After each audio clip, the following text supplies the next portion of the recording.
Hello everyone and welcome back. आज के इस वीडियो में हम बात करेंगे सिजेरियन डिलीवरी से जुड़े हुए 5 मिथ के बारे में। अगर आपकी भी सिजेरियन डिलीवरी हुई है या फिर डिलीवरी होने वाली है तो ये वीडियो आपके लिए इन्फॉर्मेटिव हो सकता है। वीडियो अगर आपको यूजफुल लगता है तो इसे लाइक और शेयर ज़रूर कर देना। चैनल पर नए हो तो सब्सक्राइब कर दीजिए ऐसे ही और वीडियोज़ के लिए। चलिए वीडियो शुरू करें। तो हमारा सबसे पहला और कॉमन मिथ है कि एक बार सिजेरियन डिलीवरी के बाद हमेशा सिजेरियन डिलीवरी ही होगी, मतलब नेक्स्ट प्रेगनेंसी में भी आपकी डिलीवरी सिजेरियन से ही होगी। तो ये कम्प्लीटली मिथ है। ऐसा बिल्कुल ज़रूरी नहीं कि एक बार सिजेरियन के बाद हमेशा सिजेरियन ही होगा।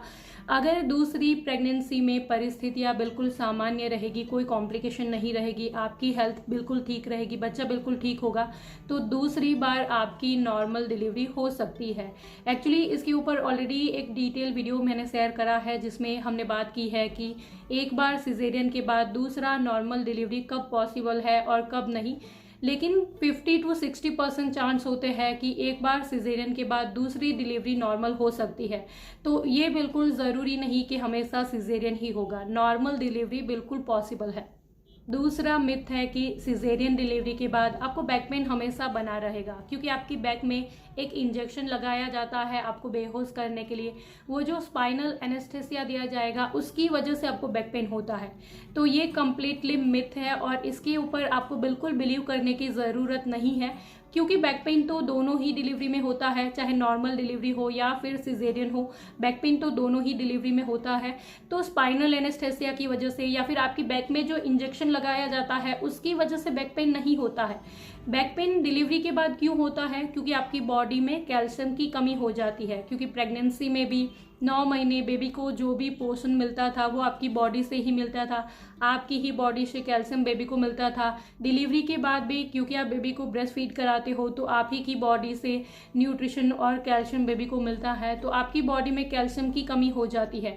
इसीलिए डिलीवरी के बाद जब तक आप बेबी को ब्रेस्ट फीड कराते हो तो आपके डॉक्टर आपको कैल्शियम के सप्लीमेंट्स देने की सलाह ज़रूर से देते हैं, जो कि कई बार हम नहीं लेते हैं और हम ये बिलीव करते हैं क्योंकि हमारी सिजेरियन डिलीवरी हुई थी उस वजह से हमें बैक पेन होता है। तो बैक पेन सिजेरियन डिलीवरी की वजह से नहीं होता है, लेकिन कैल्शियम की कमी की वजह से होता है। और भी कुछ रीज़न है, जैसे कि डिलीवरी के बाद अगर आप पोस्चर सही नहीं रखोगे, पोस्चर का ध्यान नहीं रखोगे, जैसे कि आगे ऐसे झुक कर बेबी को फीड कराओगे, बैक के पीछे पिलो नहीं रखोगे, अपना ठीक से ध्यान नहीं रखोगे, बैलेंस डाइट नहीं लोगे, छोटी छोटी एक्सरसाइज करना स्टार्ट नहीं करोगे, तो ये सारे रीज़न की वजह से आपको बैक पेन होता है। लेकिन स्पाइनल एनेस्थेसिया या फिर सिजेरियन डिलीवरी की वजह से आपको बैक पेन नहीं होता है।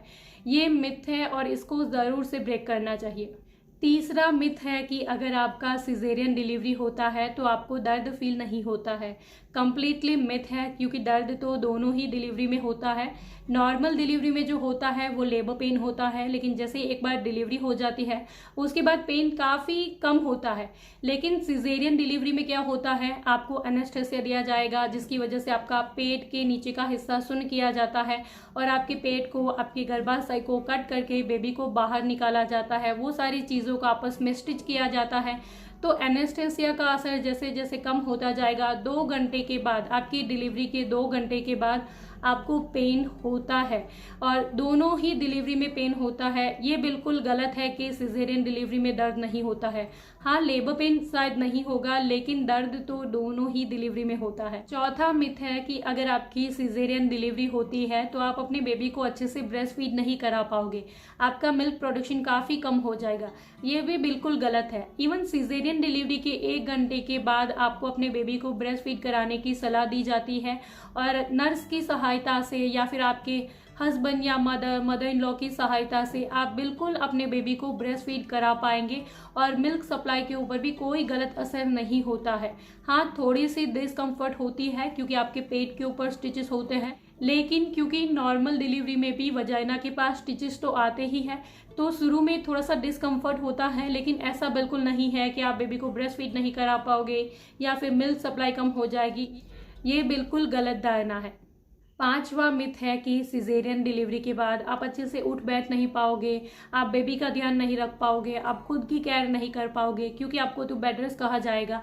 ये भी बिल्कुल गलत है। इनफैक्ट सिजेरियन डिलीवरी के 6 घंटे बाद आप करवट चेंज कर पाओगे, 24 घंटे के बाद तो आप अच्छे से उठ बैठ भी पाओगे और 3 दिन के बाद तो आपको थोड़ा बहुत चलने की भी सलाह दी जाती है। तो ये भी बिल्कुल गलत है। हाँ, थोड़ी सी आपको एक्स्ट्रा केयर करने की ज़रूरत होती है, लेकिन ऐसा बिल्कुल नहीं है कि आप कुछ भी नहीं कर पाओगे, आपको कम्प्लीटली बेड रेस्ट ही करना है। इनफैक्ट 10-15 दिन के बाद तो आप अपने नॉर्मल रूटीन में बिल्कुल वापस आ पाओगे, आप बेबी का ध्यान और अपना ध्यान बिल्कुल रख पाओगे और जितना अच्छे से आप खुद की केयर करोगे उतनी ही जल्दी आप रिकवर भी हो जाओगे। नॉर्मल डिलीवरी के बाद रिकवरी जल्दी हो जाती है, लेकिन सिजेरियन के बाद थोड़ा टाइम लगता है, लेकिन ऐसा नहीं है कि कम्प्लीटली आपको बेड रेस्ट ही करना है। बिल्कुल आप 10-15 दिन के बाद आपके नॉर्मल रूटीन में वापस आ सकते हो। So this is all for today. I hope कि मेरी ये सारी बातें, ये छोटी सी इन्फॉर्मेशन आपके लिए ज़रूर से यूज़फुल रही होगी। अगर मेरी इस वीडियो से आपकी कोई भी मदद हुई है, वीडियो अगर आपके लिए यूज़फुल था, तो इस वीडियो को लाइक और शेयर ज़रूर कर देना। चैनल पर नए हो तो सब्सक्राइब कर दीजिए ऐसे ही और वीडियोस के लिए। इसके अलावा और कुछ अगर आप मुझसे पूछना चाहते हो, कुछ बताना चाहते हो, तो आप मुझे नीचे कमेंट बॉक्स में ज़रूर से लिख सकते हो। Thank you for watching this video. Bye bye.